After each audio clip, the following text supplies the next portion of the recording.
So welcome everybody to this webinar for designing human experiences, which is gonna be like a dialogue on how enrich human life through design. And hold on one second. So welcome, bienvenidos en Mabuhay. This is Tagalog and Spanish and English because we are speaking three languages today. And we welcome to your posts or your questions and comments on the chat. And you can also share what you are learning today using the hashtag that you are seeing right now on the slide. And you can also search for us like at Lowercase Innovation and at Pistachios de Molina Rosewater Studio. So with that said, I'm going to start. So hello everyone, my name is Gloriana Amador and I am from Costa Rica, and I've completed a master program in museums and digital culture at Pratt Institute in New York, and as a Fulbright scholar. So it is in the spirit of James William Fulbright that I've always found inspiring, like how we can promote mutual understanding in a more peaceful world through the exchange of ideas and visions of the world. And it is in my professional career in museums that I consider that like the input from the visitors is the way to move forward when we want to be innovative in museum practices. And this idea inspired me to create this studio, the one that you're looking right now, to create museum and art experiences that are more accessible, equitable, and meaningful. And for instance, questions such as what do museums mean for people, or what does designing human experiences for museums mean today, matter to me a lot in my role as a creative and designer. And I will be presenting one of my key projects that I made in New York that shaped my understanding of my professional identity and thus a philosophy that will inspire my career forward. So first of all, why museums matter? According to the UNESCO report on freedom and creativity, and I'm gonna quote, artistic freedom also includes the right of citizens to participate in cultural life. This is a key component of the well-being of our societies.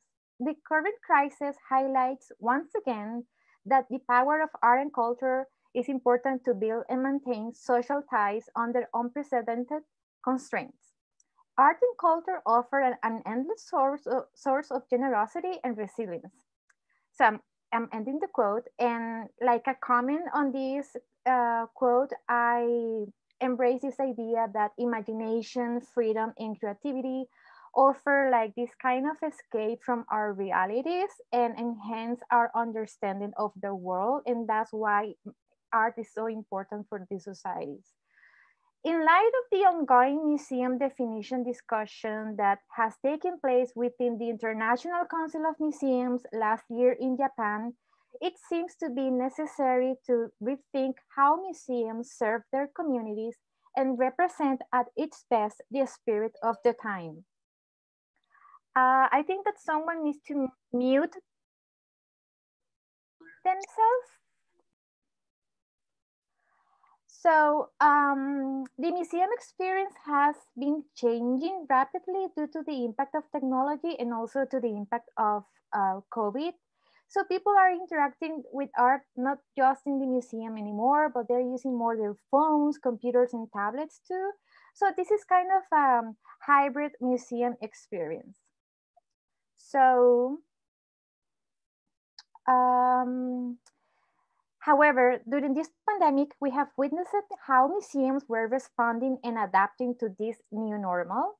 So for instance, museums from home, activations of public spaces, and social media were some of the tactics that museums took so they would reach more to their audiences.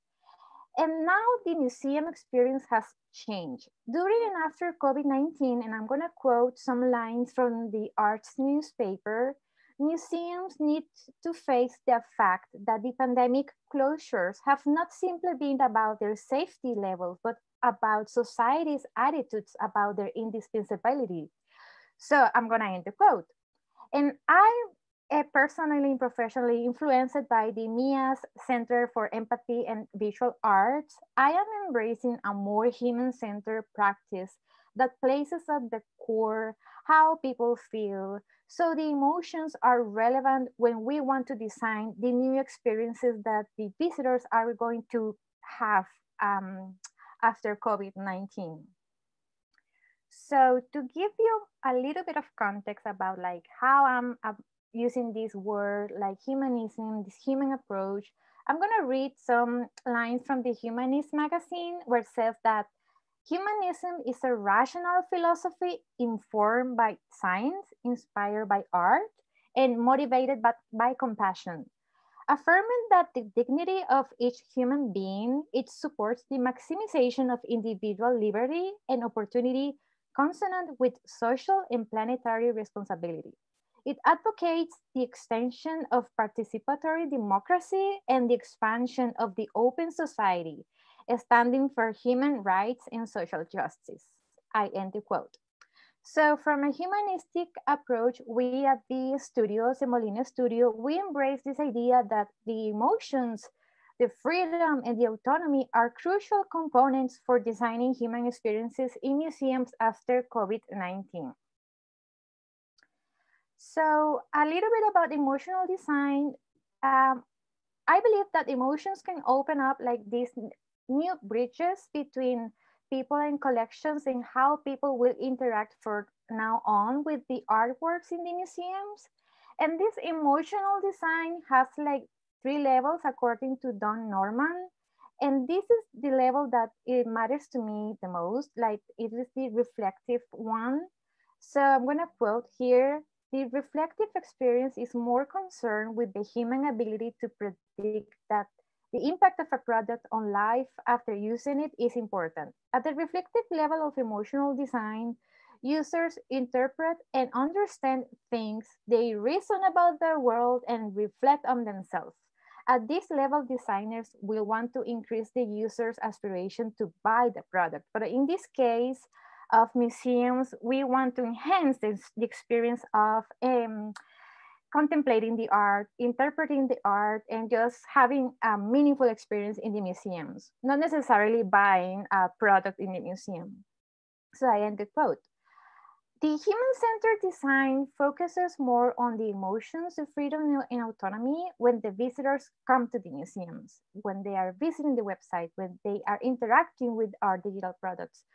And we don't see more than like they like a user or a visitor, but a human being. So in this sense, the emotions, the emotional states will be like compatible with the particular artwork or exhibition. And this is like the idea that I want to explore more in my design practice for museums. So in this case, I'm going to refer to ArtThread, which is a digital product that I worked when I was in New York. So in my digital product design class, I learned about the product design life cycle, which includes like identifying, investigating, and validating design problems.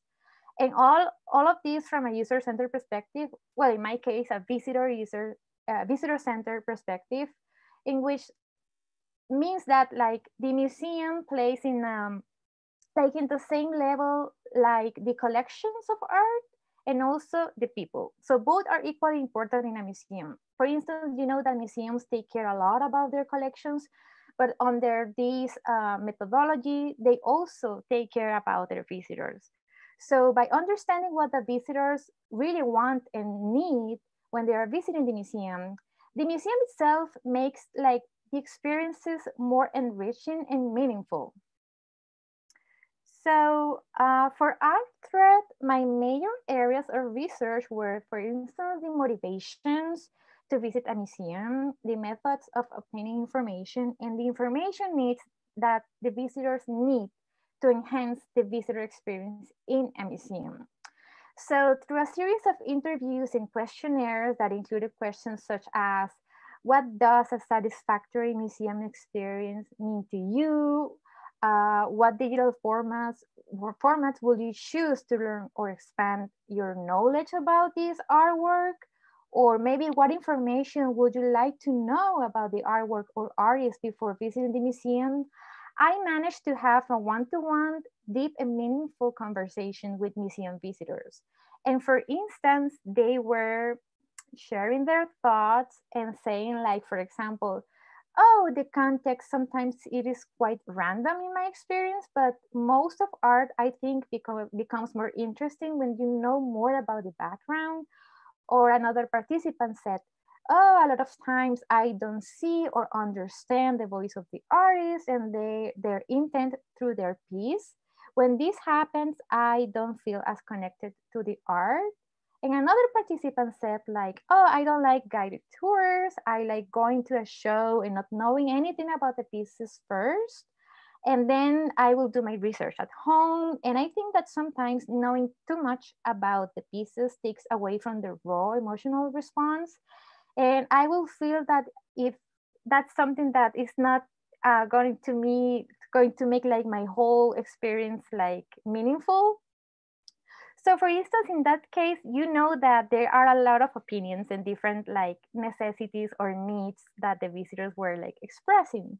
So in this case, for our thread, emotions, colors, and the uniquenesses of of their museum experience will be represented like visually with colors, color coding, with shapes, with a lot of art.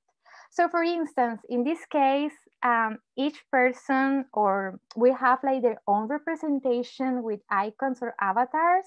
And for instance, each color represents like an emotion they are having right now with this artwork. And each line that is on the head is representing like their unique ideas or thoughts or way to experience the art pieces in the museum. So this is like basically the development of this digital product that is very centered on human emotions, their freedom and autonomy when they are visiting the museums. And the whole idea is that in the end, we hope that, for instance, the visitor said like, oh, my experience is open, free, and unguided. Like I am free to think about this artist the way I want, and that's okay. My ideas are different, and that's okay. And my emotions are valid in the museum is like listening to what I'm feeling, right? So this is our thread, like how each one of the humans that are coming to the museum, the people who are coming is like having their own uniqueness by the way they see art, the way they feel art according to their own emotions and freedom and autonomy. So to conclude, in the museum experience after COVID-19, we need to focus our practice in designing for museums, not on a singular user, but on the value of a human being, their autonomy, freedom, and emotions when they are experiencing art in a museum. And I'm gonna quote again from the Arts New paper. They are saying that relevance and authenticity may become more apt metrics of success than physical scale or audience size. And I end the quote. And for many museum professionals around the world right now, COVID-19 is an opportunity to discover a new kind of museum. And with that said, I'm gonna share, these are some of the references that I use for this presentation, and thank you so much for your attention. Now, Anna, the floor is all yours. Hello, give me just 1 second to get this started.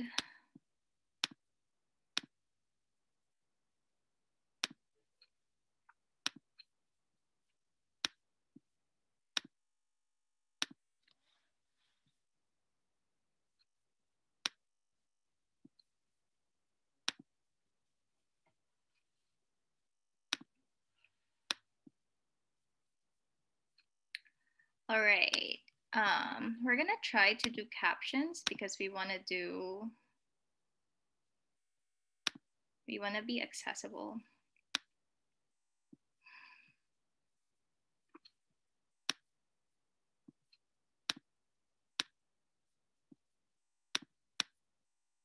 Okay.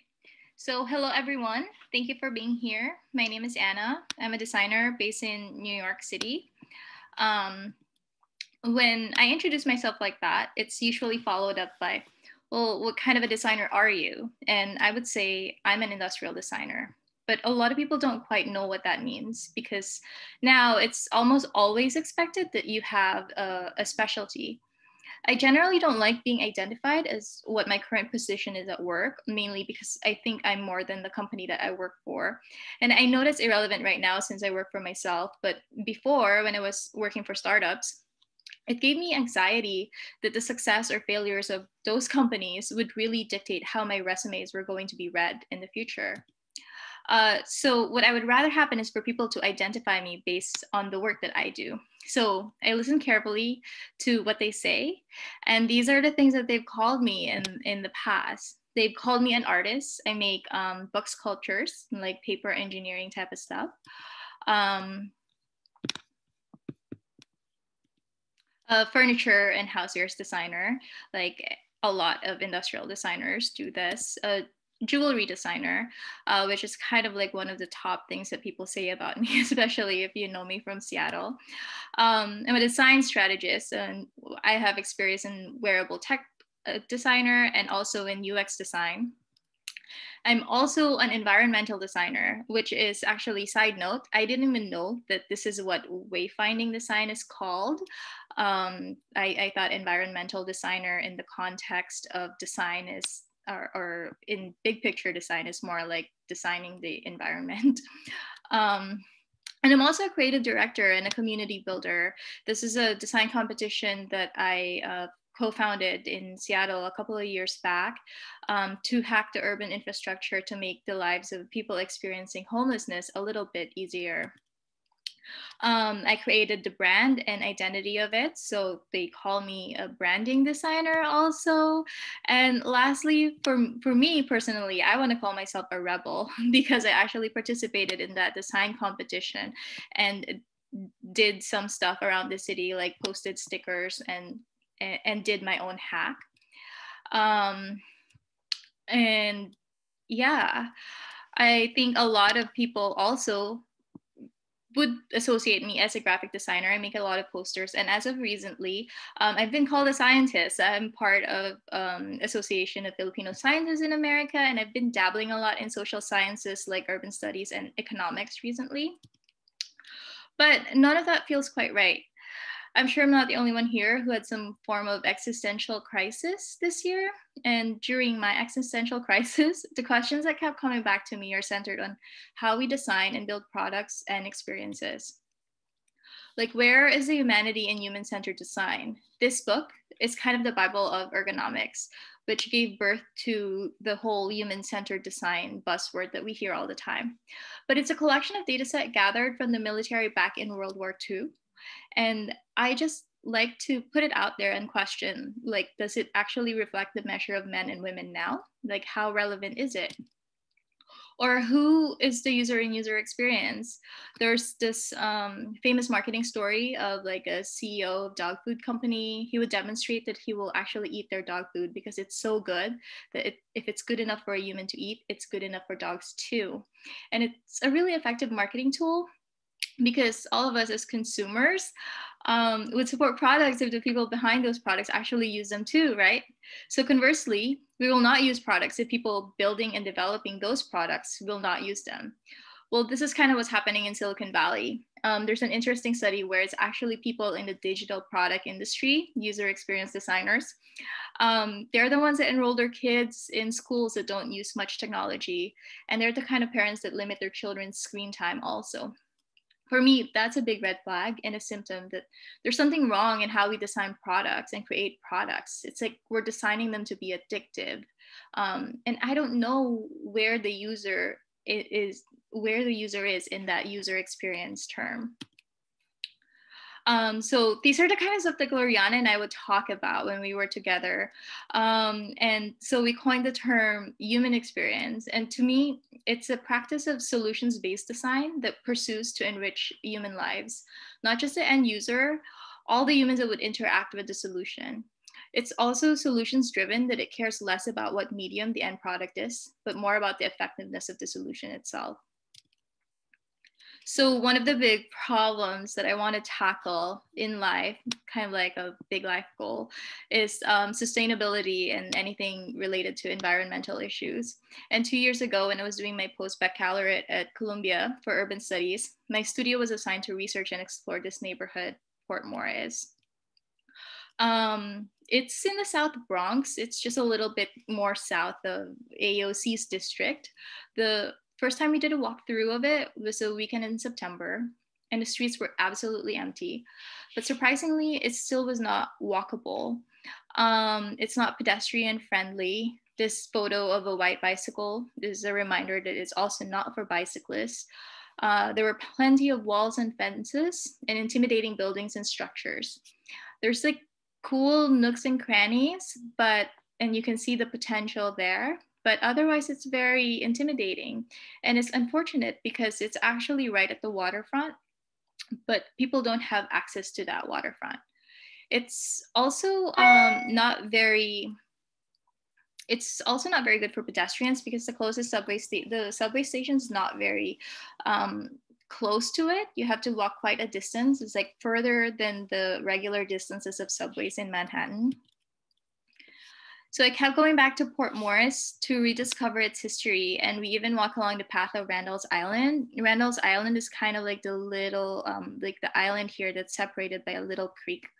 It's only about 20 feet away from Port Morris, and from Randall's Island, what I concluded is that Port Morris is much better to look at from a distance, but being inside the actual neighborhood is kind of a different story. And what stuck out to me is that you feel the thickness of the air when you're walking down. At first, I didn't know if this was something I had imagined, but after doing more research about the neighborhood, these are some fascinating numbers I'd like to share with you. So the population of Port Morris, and I included Hunts Point here, is only 14,000 people. But in that little patch of land, it handles a third of New York City's garbage. And there's 7,000 tons of garbage that goes through it on a daily basis. That's 1,400 garbage trucks. Basically, every minute, there's 3 garbage trucks that passes by on the streets of Port Morris. So this is really bad because the rate of asthma in this area is insane. 1 out of 2 people who dies from asthma, like an asthma-related illness in New York State, actually lives in New York City, and half of those come from this area. The invisibility of air pollution makes it one of those problems that we all know or is like really big, but we don't actually feel its severity because it's such a slow moving problem. And as humans, we tend to discount the value of the future while we're in the present. So we sweep this under the rug, but there's multiple solutions to this issue depending on what your specialty is. So like a UX designer would probably create an app that measures air quality and then create a product like an air filter. And just a side note, these are not actually my products. These are the only 2 images in this presentation that I did not make. And like, you can team this up with an industrial designer and engineers, and they create sensors and an Internet of Things product to make all of this measurement more precise. A politician would address this problem by creating policies, probably taxing the externalities of the factories or creating tax breaks if they outfit their system to be more environmentally friendly. And urban planners would propose green spaces. Architects and real estate developers would build LEED certified buildings. Graphic designers and strategists would perhaps rebrand the whole of Port Morris to make it more of a place worth visiting and exploring. And maybe there might be a media campaign to create public awareness on the immediacy of the support that we need for this issue. So I wanted to show you like kind of like a high level of what I had proposed when I was working on it. Keep in mind that this is a project that only lasted for 4 weeks while I was in school. So this is exhausted, refueled, and empowered. It's it's exhausted back to it like heavy research. I mapped out and visualized the problems of Port Morris. This is mapping. So Port Morris is kind of like the borderline here of the freeway, and all of these marked buildings are either waste facilities, powerhouses, or some corporate warehouse. The recycling centers are there too, but Port Morris is really just kind of like a one-stop before the garbage ends up in the landfill upstate or in New Jersey. And all of these corporate warehouses, they deliver food everywhere in the city, or like anything that you might order, like FedEx is there. So like whenever you buy, like go online shopping, it goes through Port Morris. A fun fact that I learned from a friend that works at the mayor's office is that if Hunts Point ever shuts down, the city will only have less than 2 weeks worth of food in everyone's pantry or cupboard. So that's really important that like this neighborhood right here, it's so important for me to reiterate how like this is kind of like the heart of the city, if anything. Like this is like we can't live without it if it doesn't function.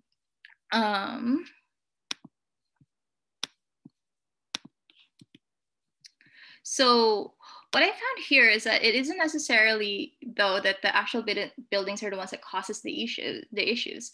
It's the vehicles that go to and from those buildings. So to prove a point, I timed and documented how many trucks passes through this intersection at the entrance of Port Morris for the 90 seconds that a pedestrian walks by. And this was in no way peak hours. I believe it was in the middle of the day. And I think I counted about like 16 trucks going on just that one 90-second time frame. And the data shows that there's 18,000 trucks per day that goes through Port Morris and Hunts Point. And if you remember the other slides, there's only 14,000 people that live in Port Morris. So it's really astounding. Like it's basically, there's more trucks in this neighborhood than people.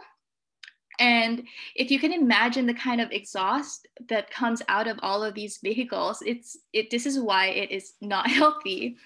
So from all of this information, oh no, one of my images isn't showing. But so from all of this information, I decided to hone in on reducing the transportation of goods through trucks and proposed other potentials. So this is a really creepy Google Earth stalking that ended up kind of identifying potential sites for marinas and that are still salvageable, like they still have the foundation, and they may still be able to handle ferry traffic.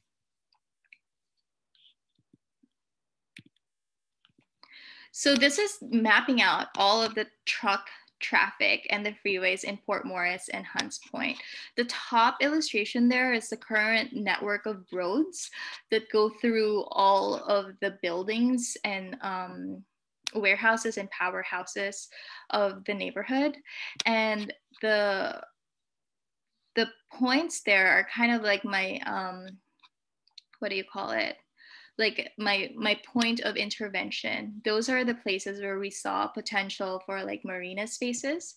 And the bottom illustration is kind of like what it would look like if instead of driving trucks to deliver to these areas, we used ferry systems instead. So we would not need all of the road network that you see all the way up top if we just depend on actually using ferries. So instead of that like super clustered network, this is essentially what I propose the city would look like. And those 3 marina points are kind of really in the center of the most trafficked warehouses and powerhouses. All the way to the right there is Hunts Point, which is like where all of the food in New York City ends up going.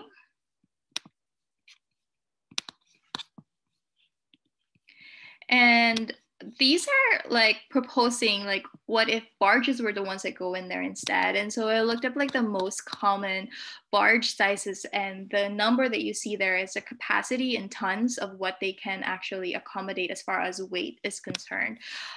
So 7 full trips can replace all the garbage trucks coming through the South Bronx. That's, I don't have the number. That's like 18,000. Oh, I think it would replace 14,000 trucks in a day if they were to rotate it in like every hour. But yeah, so this is a very, very big project. But like one of the issues here is really kind of how do you make people feel or see or experience like the severity of the issue. And like fortunately I had this opportunity to actually be one of the artists for this show, Data Through Design. It was hosted by New York City, partnered with Pratt Institute, and they chose 9 designers, and they accepted my proposal where basically I had modeled what it would feel like if you were to see the pollutants in the air. Like how claustrophobic would you actually feel if you go through this like tiny little hallway and knowing that these particles that you don't see can impact so much of your health. And so this is it's basically like a 3D representation or a 3D model of what that airspace is going to be like. I'm a little bit out of time, but I want to give you a little bit of a takeaway here on what I think the design industry should kind of move towards. And maybe like some of you are not in design, but I think that one thing that we should really do when it comes to big global issues is to embrace being a generalist. I think that we've become so hyper specialized, and I just don't believe that innovation can stem out of knowing something, of like mastering a specialty. I think that pointing on to number 2, collaboration over competition, is that we learn so much from integrating and accepting that we don't know anything and asking people who have other skills, especially when it comes to really big issues. Everyone has different solutions, but like I think that like big problems need a really unified collaboration effort for it to really pursue things. With that said, I want to close with this quote that I found today. He is by an architect, Luis Barragan. Don't ask me about this building or that one. Don't see what I do, see what I see. And this is kind of my way of pushing for people to, for all of us. I think that it's so cool to work for a mission driven company, but what's even better is to be mission driven yourself. And I think that everything that we say and we preach, we need to really practice it in our daily lives and in our own fields. And yeah, like try to work so hard that people around you know exactly what your vision is for the world, and maybe get support in that sense. Thank you so much. With that, we're gonna open it up for our questions section.